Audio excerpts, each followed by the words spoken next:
Hey guys, what is up? Welcome to my 7 Days to Die starter guide, where I will teach you some basics about the game and point you in the right direction. So, let's get started. Before you make yourself a world you will play in, I highly suggest you make a handmade world called Navezgane. Reason for that is because this world gets the most love from developers. It's beautiful and full of natural resources, and you can even download the whole map to help you navigate. If you're interested, I will put a link in the description below. Next thing, and this is just my recommendation, is to set zombie running off. At default, zombies sprint at night, but they can never get tired and eventually cut up to you. That alone is the sole purpose why so many people rage quit before even experiencing the game. When you start to play, immediately begin to pick up small stones, punch trees and bushes for wood, grass for plant fibers, and collect feathers from the bird's nest. Once you have a little bit of everything, go inside your crafting menu and find a stone axe in your basic section. Crafting one will help you gather materials more efficiently.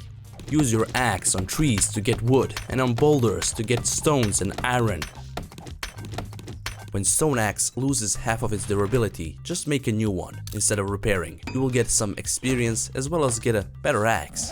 If you spawn in a cold area, it is best to craft yourself a full set of fiber clothes. When you spawned, you gain some basic quests, which you can see in the upper right corner. These quests will introduce you into the crafting, as well as reward you with some basic items and a skill point you will need in the future. PS, you can upgrade blocks with stone axe. Just hold the right click. If you didn't know, you can level up in this game. As you do things, you level up certain skills. And with each level, you get 5 skill points which you can spend in the skills menu. I would recommend you to spend your first 2 levels on Miner 69er perk. With it, you can chop down trees and mine much faster. One of the quests will teach you how to make a bow. For a start, practice shooting arrows with bow on roaming animals like pigs, chickens, rabbits and stags. If you stumble upon a bear, just run away. It's almost impossible to kill it in the beginning. When you kill your first animal, you can skin it with your stone axe to get meat, hide, fat and bones. Use the bones to make bone chip. It's much better and efficient at skinning animals. If you find any empty jars, use them on the water source to fill them up. But you're gonna need to boil it, and for that you need a campfire and a cooking pot. If you come across zombies, you can use your stone axe as a weapon. But using a club will deal far better damage. Pro tip, always aim for the head. Body shots can withstand a lot of hits, where headshots, just a few. If you can, always try to take down a target with your bow. It's much safer. Speaking of bow, always craft as much arrows as you can. If you found some cotton plants, you can make them into cloth fragments and make cloth armor, which is little better than the grass one. Keep a close look at your temperature. Different clothes provide different temperature isolations. It's recommended to use the first day to collect as many resources as you can. As you scavenge around, make sure to loot everything. Rubbish, trash piles, abandoned cars, and backpacks scattered around can provide nice amount of loot. If you're lucky, you can even find a gun or high quality tool. Alright, so you scavenge the whole day. As the night slowly approaches, you will have to think of shelter. You have 2 options. You can chop down a few trees and make yourself a small shelter, but making your own base will be time and resource consuming.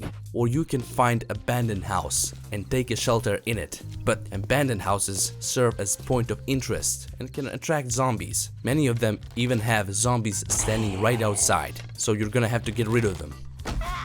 Now, if you're really up to the challenge, you can find a city and take a shelter in one of the rooftops. The city provides many riches, but it's really dangerous, really. Be warned. Depending on your playstyle, pick an option you like the most and make sure to put a bedroll as soon as possible. That way, if you die, you will respawn at the same spot. At 10 o'clock, you will hear the wolves howling, then the night begins. Use the night to craft various supplies and to figure out your next move. Don't risk going outside your shelter because zombies can smell you easily. In fact, if you have meat on you, you will have to stash it in the container. But if you are really bored and you have to go outside, I highly suggest you to remain crouched the whole time. That will reduce the noise you make and make you less visible. If you haven't turned the zombies running off, then the zombies will outrun you when they see you. If you get smelled by a roaming zombie, try to dispatch him with your bow, so other roaming zombies don't join in.